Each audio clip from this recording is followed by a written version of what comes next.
Ladies and gentlemen, welcome to a brand new show. Xavier used to be my boyfriend, then my fiance, and then my husband, so he's my ex-boyfriend. We decided that we needed to spice this up.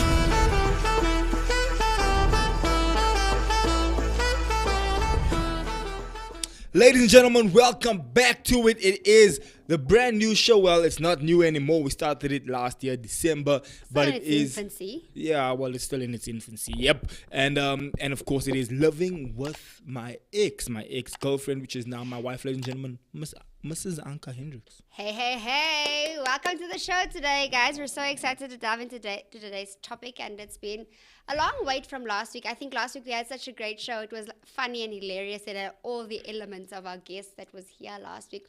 And we hope to be insightful today and a bit funny too. Let's get it. So, guys, there's a tough topic we want to cover today, actually, and it leads into different topics and it leads into different things, right? But before we get into it, it is February, which means it's Valentine's month, which means we are in that vibe where people are showing love, buying flowers, buying Am I roses. your Valentine this year? You are my Valentine, even though I don't necessarily subscribe to Valentine's Day at all, which is always a contentious issue with me and Anka. She's like, I want this, I want that. I'm like, I don't do Valentine's. You don't have to do Valentine's to buy your wife chocolates. Exactly, and that's my whole point. Yeah, but why not? So I don't want to go into it just because the whole world is doing it. You don't need to do it. Well, if you tell yourself, I'm not doing it because of this, but I'm doing it because I love my wife, it changes the whole dynamic of yeah, but then situation. I can do it on a different day. No, Because if I'm doing it on that day, then I'm doing it because everyone else is doing it. No. Why would you exclude that day? I think that you can just buy me chocolates that day and every other day. I'll do it every other day. And that day. What makes that day different? If you say you don't subscribe and it's not such a big thing to you, then it shouldn't be a big thing to buy me chocolates. I'm not asking for roses. What makes that day different is that the whole world's doing it on that day. So, for whichever reason they came up with to do that's it. the whole concept of I'm not going to do it because everybody else is doing it. Yeah, or I'm going to do it because everyone else is doing it. Just do you, boo, and buy me the chocolates. Make your wife happy. Do you, boo, excel chocolates, yo? Yo. Don't have to go someone for chocolate. You know. I'm not one for flowers. Those people who know me, flowers are beautiful, don't get me wrong. I buy you roses, you put it in that thing, and then like 2 days later... Like, I feel like flowers are for graves. So, like, and don't get me wrong, I do like flowers, but also, I don't... like you don't like flowers. No, I do. I do like, I just don't love flowers. I feel like I could eat a chocolate. I could appreciate a chocolate. And those who know me knows that I eat more chocolate than the kids. So, you know, like, I've got a thing for chocolate. So I feel like you could just buy into that. Like, just So sure your here's wife the is thing. happy. Here's the thing, right? Yeah, I'll buy you chocolate. But my problem is that I buy you chocolate and I buy myself chocolate. And then you eat my chocolate. Yeah, but this is, you see, let's clarify for our viewers out there. Guys, that's my problem. It shouldn't be a problem to you. This is what you signed up for in marriage. And this is a language all women speak. What's mine is mine. What's yours is also and mine. what's yours is ours.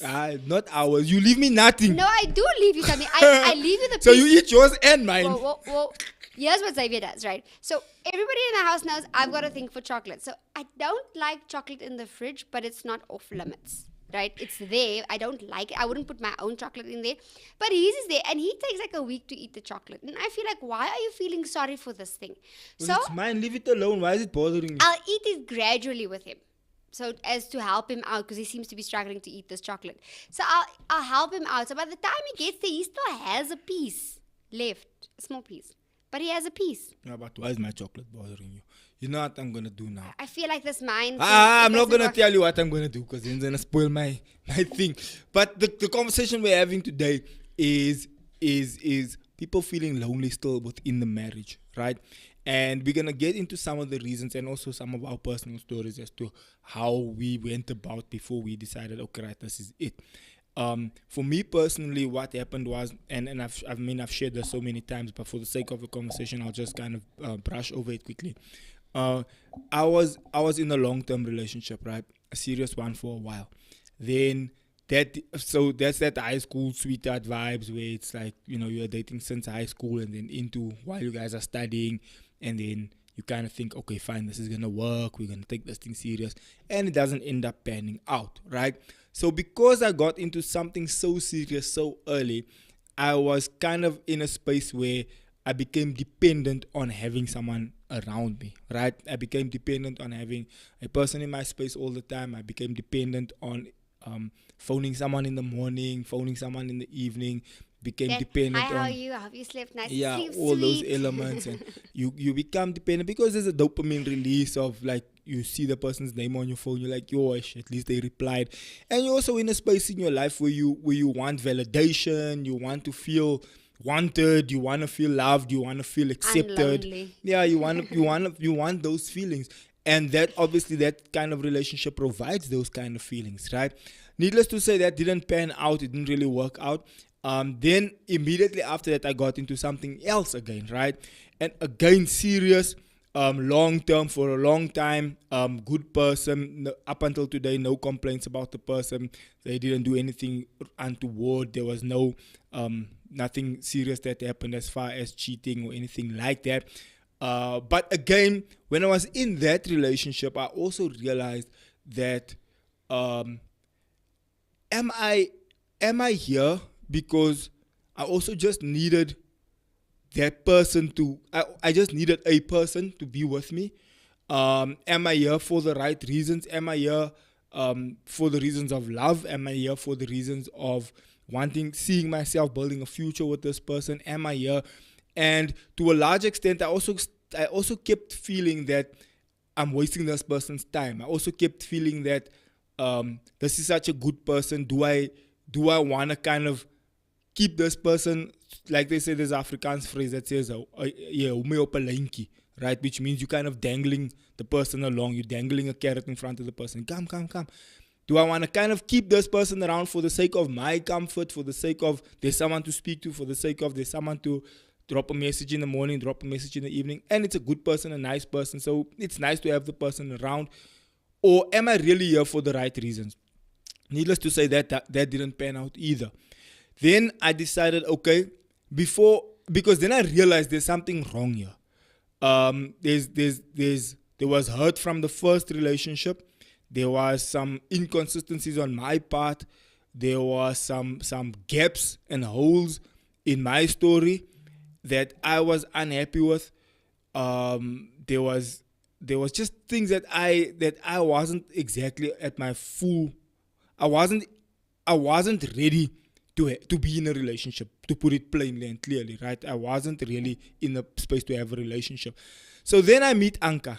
No. Before I meet Anka, then I decided. I actively decided. You know what? Before I get into this, before I get into something serious again, I gotta figure out who I am, what I'm doing wrong, where I'm getting this wrong, where the problem lies. At this point, I'm already living on my own. At this point, I already have my own vehicle.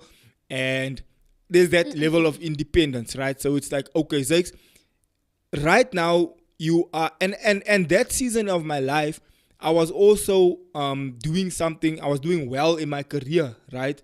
So for me to be able to speak to somebody, as far as a lady is concerned, it wasn't difficult for me. It wasn't hard for me. I had a house, I had a car, I had everything that any lady that would see this would be like, okay, this is a decent guy. He's a Christian. He has his own place. He has a car. He has everything. It was easy for me to say, yo, let's try something. Let's go for coffee. Let's just check all the pans out. But I purposely put myself on like a year. I hate us purposely. Like, I'm not going to chat to anyone. I'm not going to respond to anyone.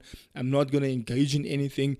I'm going to stay away from relationships. And the reason I did that is because of the point of today's conversation. I had to first figure me out before I decided to get married to Anka. I had to first figure out my loopholes and my ups and downs and my, nooks and crannies and whatever the issue is before I actually became serious with you. So that's my story, right, in a nutshell. And I want to maybe hand over to you, maybe to share your side of the story, because my circumstances were different. Your circumstances were different. I don't know if you, but relating to the message, you played me something with, and which also triggered the whole thought process of the show. From Miles Monroe speaking about when you get into a serious relationship and to marriage, you must be whole by yourself. By yourself, yeah. You mustn't come here with a half-hearted thing, and then you half, and you're trying to figure this out, and you just end up being lonely. Okay. So I think for me, it's different in the sense that, like, obviously my situation was different. I didn't believe in long-term dating. I knew what I wanted before I went into the relationship, and I was like, you know what, I'm not willing to put A, B, C on the table, but this is what I expect from you. What is it that you expect? And if you haven't figured out your life by a certain time, and I'll tell you, even from the start, I told you, whoever I dated, I said to them, look, you've got a year and a half to figure yourself out, and if this isn't what you want, then I'm out, deuces. And that's exactly what happened before with my last relationship, just before I got married to Xavier.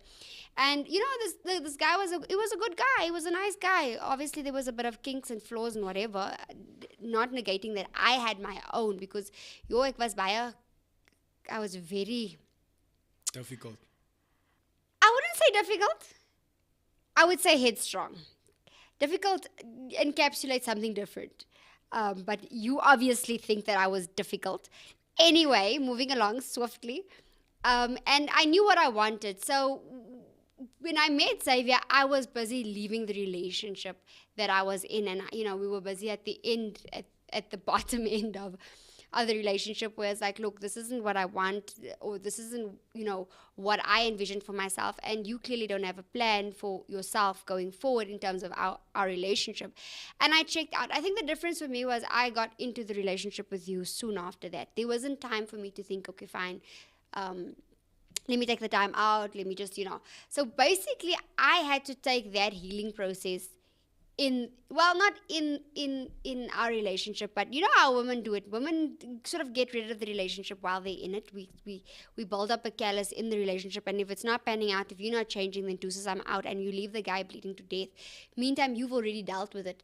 So by that time, I technically already dealt with it when I met you, and now we're in this relationship. But there was still some stuff I had to deal with. We were already married when I had to say, oh, wait. And we went back to counseling for a couple of things. And I think for both of us, we had to sort of like deal with certain things, because, you get married with the notion of 50-50. I must bring 50%. And then later you realize, whoa, no, you must bring all of who you are. And if all of who I am is needy, and if all of who I am is, in need for something or insecure, it just throws the, like you like to say in Afrikaans, gooi die appelkaart om.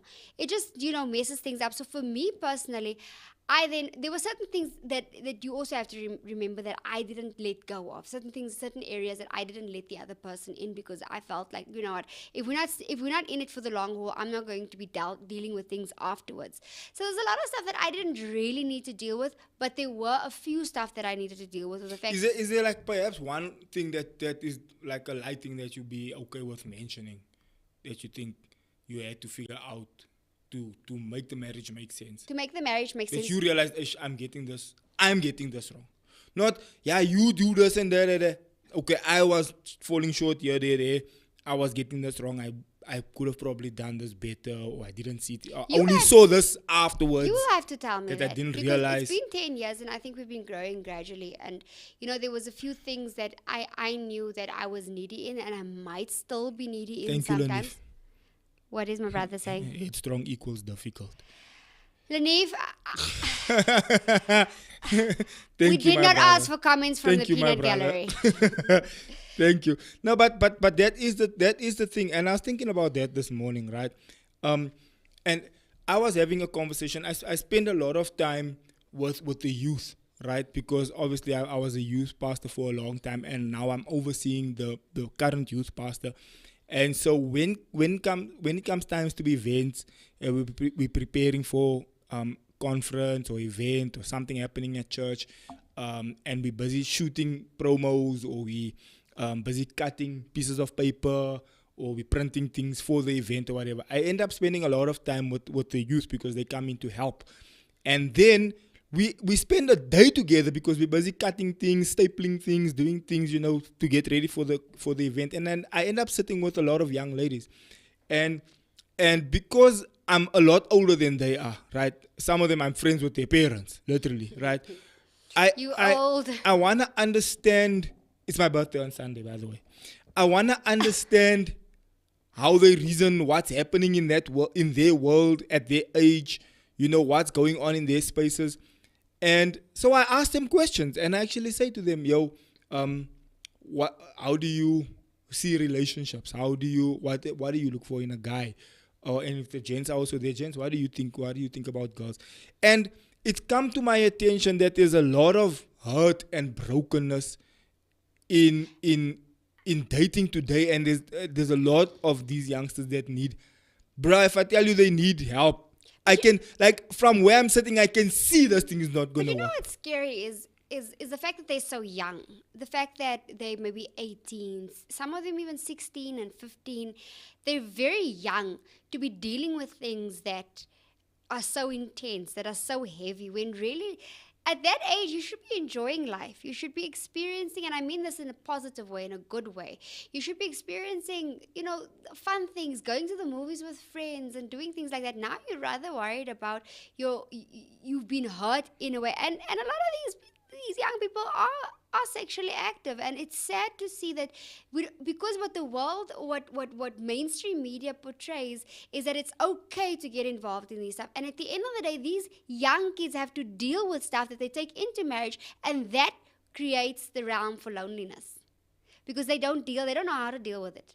Now they take it into marriage, and that's where that loneliness stems from. But to go back to what you were saying just now, is there something that I can think of that I maybe dealt with over that time, or did something wrong during that period of time? I think we were both so young at it. Both of us, we did do things that didn't. No, talk about you. Wait. Can I finish my statement? Don't say You both of us. so scared I'm going to say something about you. No, I don't mind you saying something about me. I'm saying let me point just- out your thing that you But feel you did Can wrong. I finish my sentence at least? Really?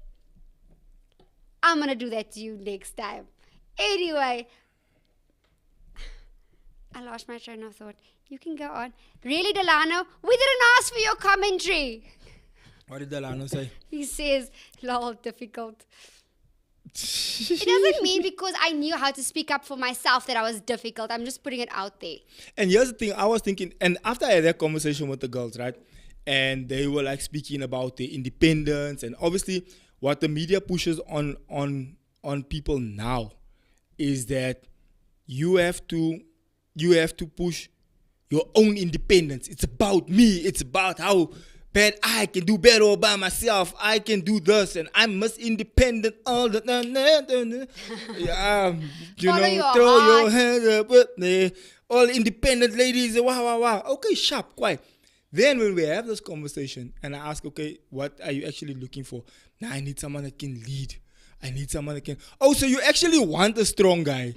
Okay. Yeah. So, let me just interject there. When it comes to independence, I don't think independence is a bad thing, but we need to define the parameters of independence. What are we speaking about when we're speaking about an independent woman, right? Innately, us as women, we are emotional beings.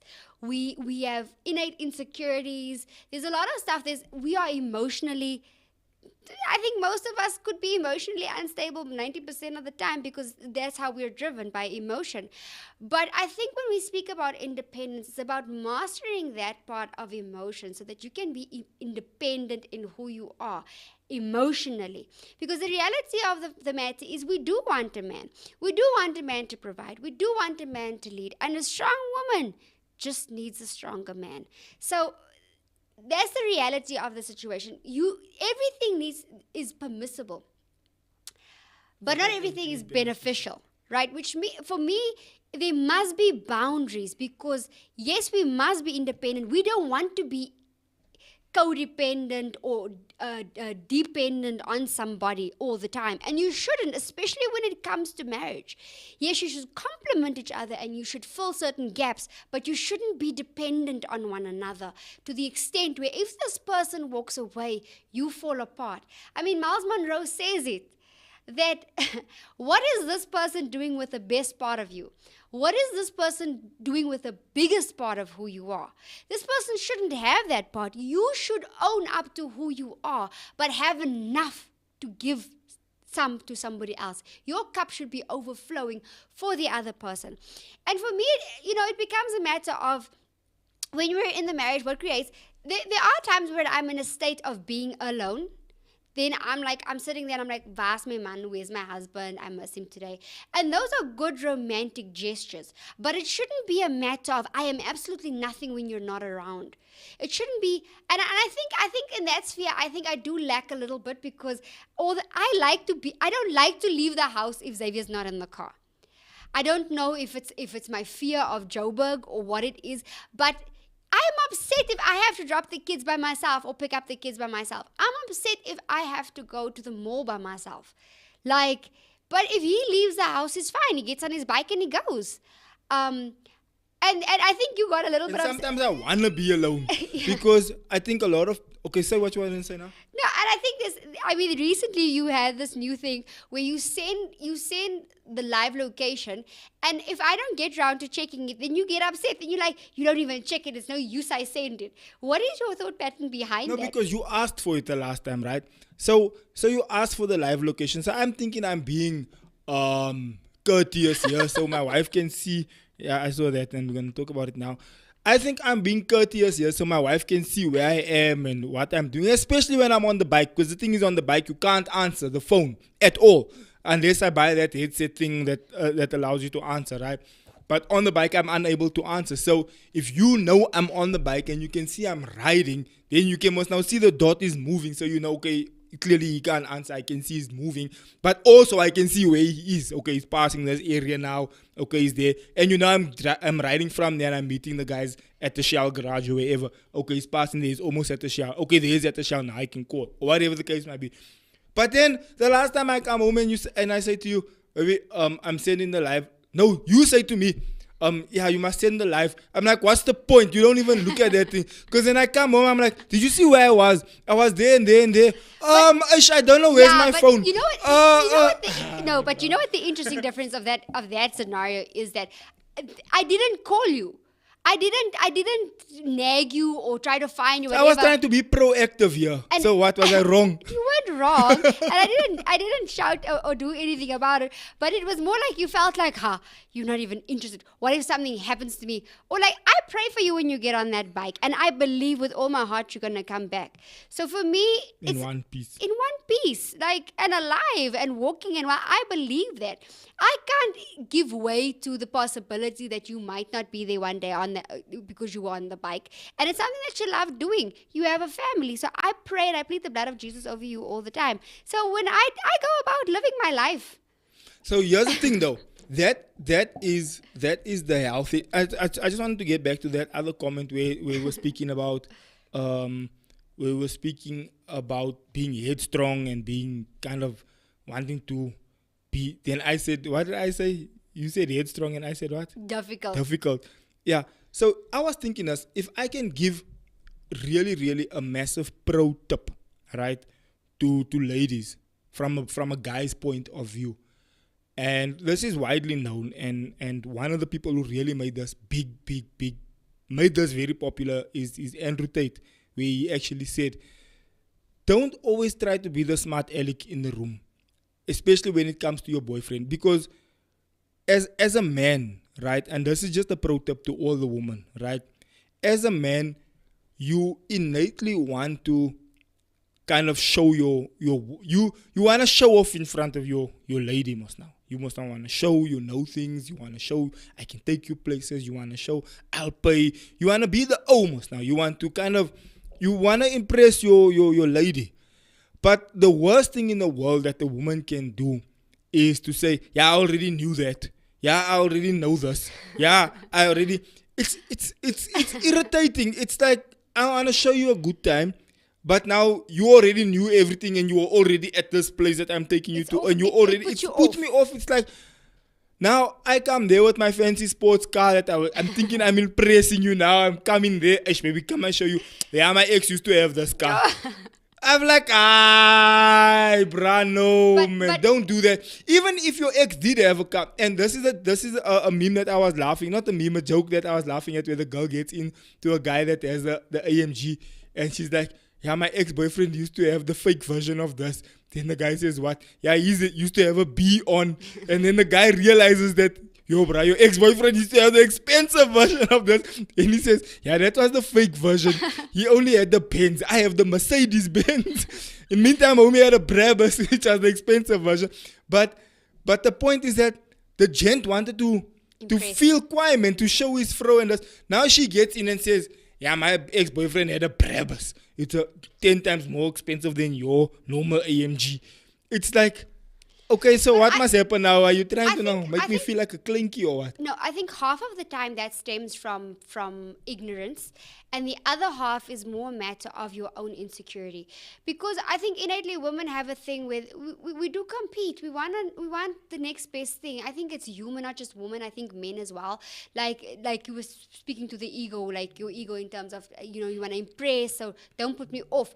But it comes to that point where you're like, yeah, do better because he did this so why don't you go back to your ex then? I mean, if that's the case. But not only just that, it's more so, and I want us to jump into some of the comments. I don't know if you have Insights comments open in front of you. I see Tulo there, I see Kanisha there, I see Bucci Man, but I'm gonna read your comments in a second.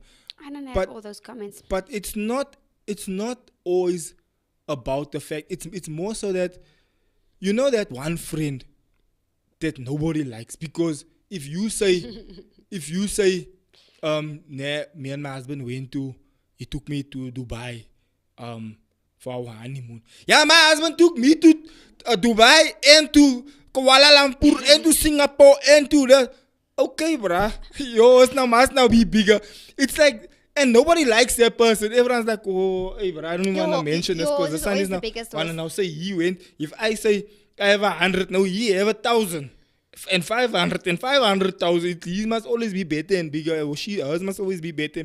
And people, that is like a off-putting thing to normal human beings. So imagine that as your guy wants to impress you, wants to show you something quite, and now you come and say, yeah, I already know this, or I already saw this. It's like, the best thing to do is, even if, and that's what I was saying earlier, even if you do know it, even if your ex was driving a Bentley, and I come there and fetch you with my tears, bruh, you with me now. My taste is nicer than that Bentley. you must just make me feel like to say, yo, baby, your car is nice and clean today. Even knowing that, if also just wants to know, I come from Bentley status here, bro, Rolls Royce status, and I'm now downgraded to him. But you don't have to make him feel like he's a downgrade. You know what I'm saying? Even if he is a downgrade in that area. No, but this is the part where it comes to you as a woman knowing what you want and why you want. When you're with somebody, whatever their possessions are, anything can happen tomorrow. You can be in an accident and the car's gone. Someone can come steal the car. I mean, we live in Joburg. Or someone keeps a robot. Yeah. So now you don't have money to fix the car. Or you lose your job or something. Anything can happen. And if that car is the defining, or the material aspect of that relationship is the defining aspect of the relationship, believe you me, it's not going to last very long, because then you're constantly going to want to chase. Because there's always, next year there's another BM. Or another Merc. Next year there's a bigger house. Next year the design changes. I mean, the other day we were looking at houses and stuff like that, and just, the architecture and the differences in architecture. And the differences in architecture, where the Tuscan vibe was like a thing back in the day, and then like all the houses were that. Now it's something different. Now it's got that very industrial looking type of way, right? So everything changes. The world is ever changing. So if you are going to define your relationship on something that is very materialistic, believe you me, tomorrow it's not going to be that thing. You're going to constantly chase after it. You're constantly going to need money. I know of a relationship that they were married for like 10 or 15 years, but he constantly had to supply. He constantly had to come up with money. And the minute he was bankrupt, the minute this man didn't have anything, his wife left him for another man. That's untidy. So and as men, you also need to realize, yes, you need to provide. Yes, you need to spoil your queen. That's true. But it must be from a point of where it's not a need. You know she can hold her own, but you want to do you that. kind of you want to do it. I want to read Bucci Man saying our FM, and then Kanisha is saying good morning, and then Tulo is saying good morning, everyone. I don't like going to the mall with my husband. I don't like going to the mall with my wife. I would prefer if she goes on her own, seriously. But, what? Why do you look so confused and so worried? But back to the original point, right? Is that when you want, and back to my opening monologue over there, is that I had to figure out who I am as an individual, my hopes and my dreams, my goals and my aspirations for myself, so that when I join with you, I know who I am in and of myself. And one thing I can say is that in the beginning, when we first got married, I wanted you also to know who you are. I also wanted you to have kind of your own hopes and dreams. I also wanted you to have your own thing that you wanted to do. If you wanted to do whatever you decided wanted to do, go and do it and enjoy yourself and do what you do, boo. Even if it's a matter of even if it gets to the point where I'm supplying it financially, even if, let's just say, for example, you selling your clothes and I'm giving you the money to go buy stock, or I'm renting a space for you to use as a shop, or whatever the case might be. I'll support your dream, but have your own dream. Yes, in the marriage, you are my wife, and in the marriage you support me as well, and in the marriage you uplift me and you hold up my hands and you do all the wifely duties that you feel that you want to do. But also as an individual person, do your own thing. Have your own friends. If you decide you're going for coffee with some of your friends, go and have coffee with some of your friends. If you decide you want to go and do something, go and do it. I'm not going to be the person that psycho person that wants to know the whole time where you are and what you're doing and who you with and back? who's that and what message is that. I see you and here, but why is your so phone long? upside down, and who did you speak to this week, and this and that, and why did that guy look at you? If all else, I like it when I always look at my wife, because for me it's like a feather in my cap. Like, okay, my wife is good looking, bro. The gents are like, oh, bro, who's that? And that makes me feel like, okay, at least I have a sexy wife. Because if no one's looking and I'm like, ish. But explain. That's why I did not make sure. Explain that in context, though. Explain that in context. It's not a matter of the person's being slimy or whatever, but more like a complimentary look. Yes, a complimentary look. But the point is that you're attractive. So a normal man can see when a woman is attractive. And if a man thinks a woman is attractive, that means she's attractive. What I never could understand is the gents that gets baby, what's making so? What I could never understand is the gents that want to fight the other gent, or wants to now turn it into a whole thing here to, I don't know, to show what. But to me, if we're talking about insecurities and we're talking about not being whole, and we're talking about this is why you're feeling lonely in the marriage, that to me is a massive insecurity. If we now at the event and someone looks at you and now I want to go fight but that isn't sexy. That isn't nice. Because what you can't be, that just speaks controlling, jealousy. It speaks of problems in the future. That's what that tells me. That's the projection I get from that. I mean, I've been in relationships where, the person, I don't like that you're wearing, it's too tight. Or I don't like when you speak to this type of person. For me, that speaks of major insecurities. So I'm the type of person, and you know that I've never told you can't speak to this one or you can't speak to that one. We do have our boundaries. We do know what is inappropriate. I mean, those things should be in place. Like, I don't have you speaking to people or not girlfriends, but friends, or even people that you work with in church circles late at night at 11 o'clock. You guys are having a discussion. Those things are inappropriate. If you guys work together, or you guys are speaking about let's say church things that do happen after hours, there is a certain time frame that is appropriate for. So yes, there's those things, and I won't tell you can't have this friend, you can't have that. I'll warn you. I'll say, oh, watch out for this one. And it's more a matter of a warning from the side to tell you, wait, this is for you, to protect you. You might not have intention, you might not think things, but you never know the intention of the other person. And because of the circles that we work in, it's always important for me to watch out for my husband and make sure that he's protected at all times. And likewise, the same from his side. But there's never a time when I can say, when I have my phone all the time, I've got friends, I've got guy friends and whatever, but they friends with him. So if they can't get a hold of him or whatever, they will text on my phone, but it will never be I have to hide this text message, or Xavier can't see this text message, or this is inappropriate. Something will always be work related, or it will be a friend that might be looking for something that includes both me and Xavier.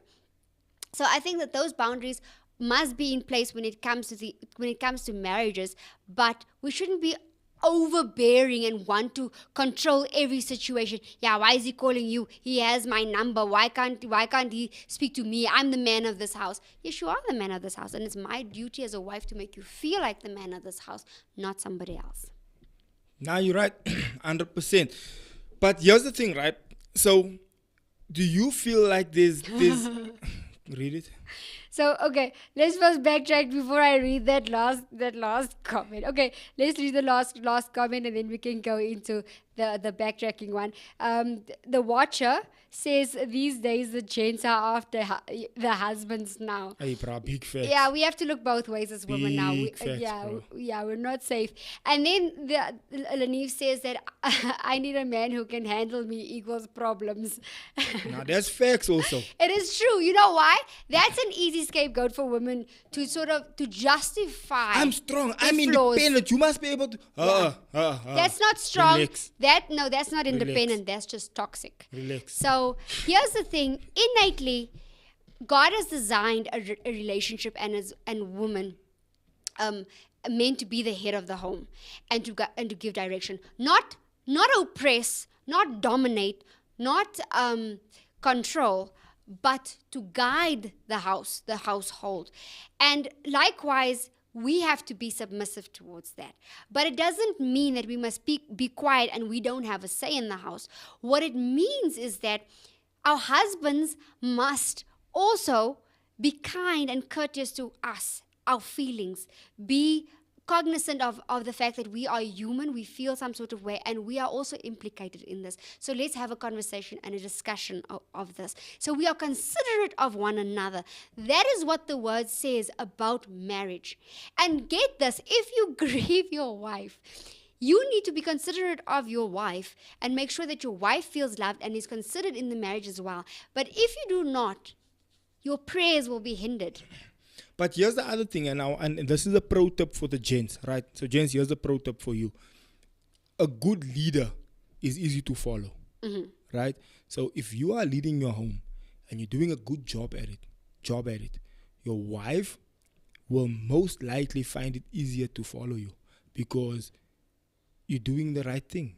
You're making it easy for her to say, my husband's got this. He knows what he's doing. He's got this on lock. I trust his decisions. So far, all his decisions has brought us further. So far, when he tells us, let's move to this and that, we move and it works. So far, his financial decisions has brought us here. So far, the decision to put the kids in this school has brought us here. So I trust him. I trust his decision-making process. I trust him as an individual. So it works the same in your house. It works the same in your business. It works the same in a relationship with friends. It works the same across the board. A friend of mine, I had him as a guest on my show, on our Monday show, and he said something that I remember now forever, that still sticks to me. The way you do one thing is the way you do everything. So if you operate like this in this area, I'm going to assume that that's how you deal with things at home. That's how you deal with things. So if you're sloppy and you're late and you don't care and you this, I'm going to assume that for me, this is just judgment on my part. This is my honest judgment on my part as an individual. If I come outside and I see a guy's car, this bumper is dented, that door is scratched, the roof line is hanging, the seat is torn. In my mind, I automatically judge you. And I assume naturally that this is what your room looks like. This is what your inbox looks like. This is how you deal with relationships. This is how you deal with friendships. Because, how you do one thing is I'm assuming that you do this all over. And the other day we were speaking about people, the correlation between people who are painstakingly neat and the fact that they become successful in what they do. Because it correlates. It's like I want my things to They align. execute with I want excellence. execute with excellence. I want to do things properly. But having said that, living with someone It could who be is- the opposite. I'm just saying that's my. Yeah, but That's having my. said that, living with someone who is OCD in literally every sphere, yes, they do become successful, but at what cost? There must be balance, because I can tell you, when you have a leader in the house, it is incredibly difficult. And if you have someone who is extremely OCD, it's even worse. It could be a blessing if you guys know how to navigate it to balance out each other. But if you don't know, and the person is dominant and the person is just OCD, which in some spheres could be good, but it could be detrimental in others. So how do you ensure that you as an individual comes to the party whole as well? There's some things I think you in your personal life where you know is missing. I'm going to give you some of the obvious ones. Grew up in a single home, right? Those are some of the obvious ones. You might have been molested or abused at a young age. Obvious one. I'm talking about the obvious ones that you know. This thing I need to iron out because it might bother me in my marriage, right? Previous hurt from whichever different relationship you have come from before, right? Difficult relationship with either parent, right? Or estranged relationship with either parent. When I speak to people, and we've counseled multiple couples, and as I say, I work in this space with these people and this environment, and I have intellectual conversations with a lot of people. When I speak to them, I quickly pick up that this could potentially hinder you moving forward, right? So I had a conversation with a young lady not so long ago, and I asked her, what's your relationship like with your father? And she said, not very good. I said, how do you feel that might affect you when you get married? She said, I don't know, but I think about it a lot, and I'm hoping it doesn't affect me. So what am I saying? I'm saying, okay, if you know that this thing is going to hinder you moving forward, and you want the best case scenario for your marriage, there's some things that are out of your control. If you were molested, that's completely out of your control. If you were abused in that area, that's completely out of your control. If your father walked out on you, that's completely out of your control. If your mother abused you, that's completely out. There's certain things that are completely out of your control, but it affects you moving forward. And what I would then suggest is that you find healing in those areas before you decide to put yourself into a serious, permanent situation where, because the truth of the matter is, this year we married for 10 years, it's going to lift its head in your marriage. It's going to pop up again. And Miles Monroe said it, and we always said it, even before I heard him saying it, that marriage doesn't make things go away. Marriage amplifies things. So if you're coming in here with your insecurities, you're coming in here with your doubts and hurts and pains and all the things that you're dealing with, you are going to amplify it. And that's a one-way ticket to divorce. That's a one-way ticket to divorce. The best thing to do is to try and iron out majority of those things before you get into marriage. Try and iron out a lot of those things. Some of it doesn't go away completely. But then be mindful of, this thing bothers me and I know it's something I need to work on. Let me work on it consciously. Because remember, marriage is difficult within itself, like with no baggage and all of that. But you need to be whole when you come into this marriage. And if you come into this marriage being a needy person, or you just insecure, you're just a lonely person because you constantly needed to be pat and pie, that's a burden to me. That I can't, and especially when there's kids in the equation, we both need to parent these kids. These kids are needy. They didn't ask to be, so it's our responsibility as a parent to supply to their needs. But now I must supply to your needs as well, and my children, when we supposed to be handling this thing together, but I must carry you too. It becomes so incredibly difficult and stressful. And this is why, a lot of couples that do end up in divorce court, they do say, I still love you. I still love this person. I just can't be in this person's house anymore. I just can't deal with A, B, and C anymore. But I do love this person. Love is not enough to cover those insecurities. You as a person needs to deal with it. I can't deal with it deal with it for you. And marriage is not going to solve it. And I think also, just to add on to what you're saying there, is that exactly that. You have to But that's the point. What you're saying is that I have to acknowledge my faults. That's what I'm saying. Be honest with yourself. Say, okay, yeah, I know this is where I'm flopping. I know I could have done this better. Like in my opening monologue, I said, I knew I was the cause of a lot of the reason why things didn't pan out. Because I knew I had my own shortcomings, right? There's a conversation that I want to have, and maybe we can have it in the weeks to come, about the pornography addiction. Because this is a massive one as to why gents are struggling to figure out why things are not working. Are struggling to figure out why I'm not finding my wife attractive. Why am I doing this? Why is my mind like this? Why am I struggling with this? Why this? Why that? And we have to get into that because statistics show that over 80% of men struggle with porn addiction. And that's a massive contributing factor to why marriages end up not playing out the way you want them to play out. And then that causes loneliness, it causes rejection, it causes all sorts of and the adverse effects. On your wife, on your spouse. I mean, when you eradicate certain things and the changes that takes place, but that's a topic for another day. We'll discuss that one. But coming back into our topic for today. Look, that's a part of the topic. That the reason why you're not whole. You're not whole. But it's imperative that you do deal with certain things, because the reality of the matter is that when you come into a marriage, yes, there are certain things that, you do want to miss your wife, or you do want your wife to miss you, or you do want your husband to miss you. Those are natural romantic things, but it mustn't be to the extreme where you feel you're completely lost without this person, that you can't function without this person. Now we become controlling and domineering. Now we want to dictate to them what they need to do next, where they're going, why are they doing this, and the next decision, why did you say this, why didn't you say that? Then you suffocate this person, and you don't allow this person to be who they truly are, and people end up leaving their marriages. Marriage is not supposed to be endured. It's supposed to be enjoyed.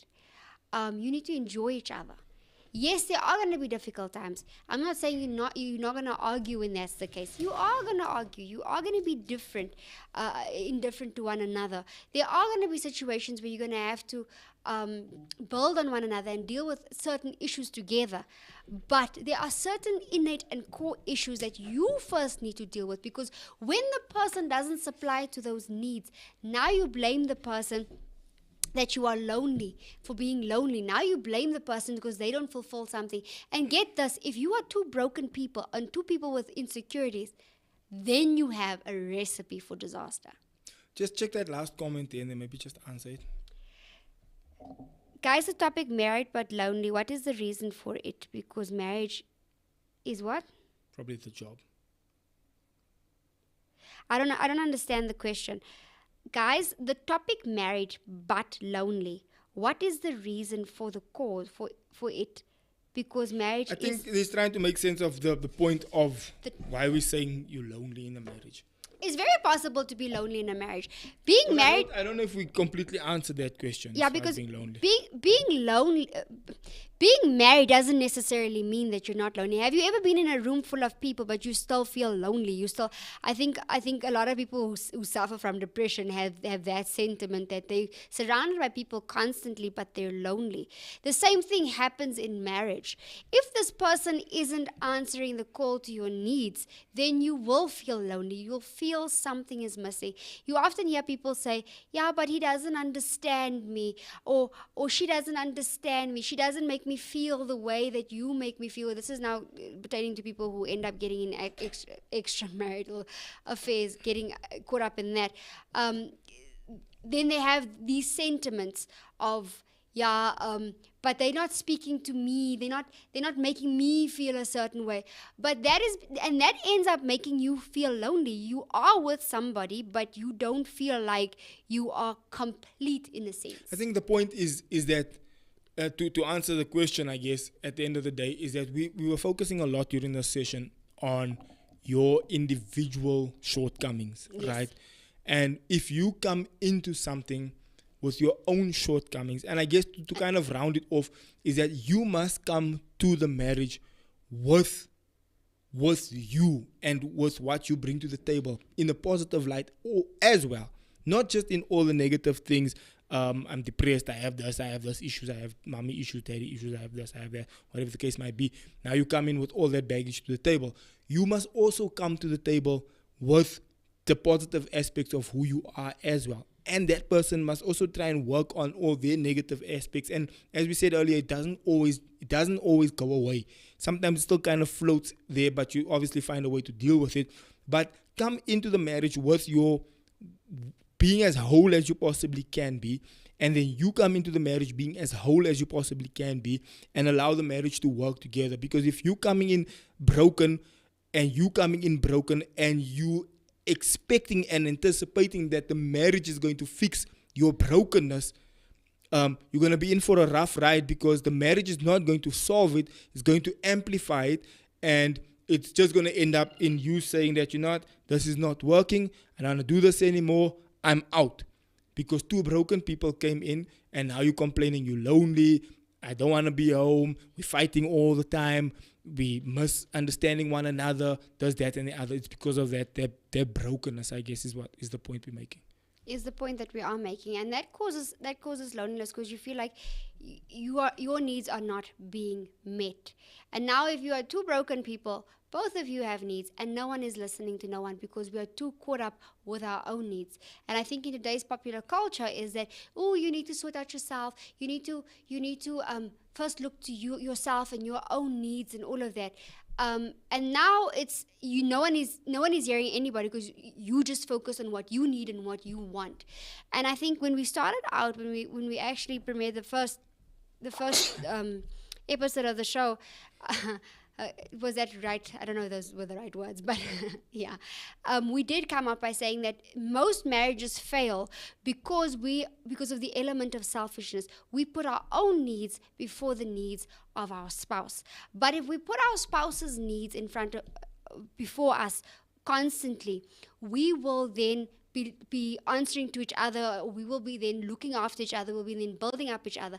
But that is said with red tape. And the reason why I say that doesn't mean I must come with all my baggage and you now need to deal with it. You also have the main and sole responsibility to make sure that you are working on yourself, that you are self-aware, that you are aware of the insecurities, needs. And like Xavier said, that there are major ones that are obvious, but there are other things that are not as obvious. I mean, as women, we have what is our need for love and touch and being heard emotionally constantly. And now you feel, yeah, but you're not listening to me, but it's about me, and I feel like you must answer to my need. I don't like to be alone. I don't like to be on my own. Why aren't you here? We've got kids that we have to go get together. Why don't you cook with me? Just stand here with me in the kitchen while I'm doing this. Yes, there are certain things that you have to do to complement each other, and yes, it is romantic when he does stand in the kitchen and help you out and all the time. But this mustn't be the be all and end all when he doesn't do it. There must be a balance. Yes, he must answer to the call, but also it mustn't be a demand from you to answer that call. Perfect. Ladies and gentlemen, I guess that is our time. I don't know unless you wanted to throw anything else in there. No, I think I'm done. I've said my sins. So thank you so much again for watching this. Usually we go live on both platforms, but if you are watching from Living With My Ex, thank you for showing love over there. Also, please do subscribe and also just hit the like button. It just helps the algorithm grow, helps it move, and also just helps us get the message out there. My idea and my aim is actually to cut a bunch of shorts as well, just to cut out some of the nuggets that we drop or that happens during the show, even from last week's shows, the previous shows. All that kind of thing. So thank you so much for showing your love and support. Thank you for everyone that jumped in on the comments. It's always a pleasure to see you over there. I don't know, closing remarks on your end or nothing? Or? Well, I don't really have closing remarks. Just remember to be kind to one another. Put your spouse before you. I think it will change the dynamic of your situation and be more understanding towards one another. We are all going through stuff, and we handle our emotions differently. And on that note, I just want to say, if there's something that you would like us to discuss on this platform, if you would like us to and we won't mention names, it could be anonymous, send us a message, drop us an inbox, and then we will delve into the topic. Cool, guys. Thank you so much for jumping in today. See you on the next one. I love you. Goodbye. Bye. Ladies and gentlemen, welcome to a brand new show. Xavier used to be my boyfriend, then my fiance, and then my husband, so he's my ex-boyfriend. We decided that we needed to spice this up.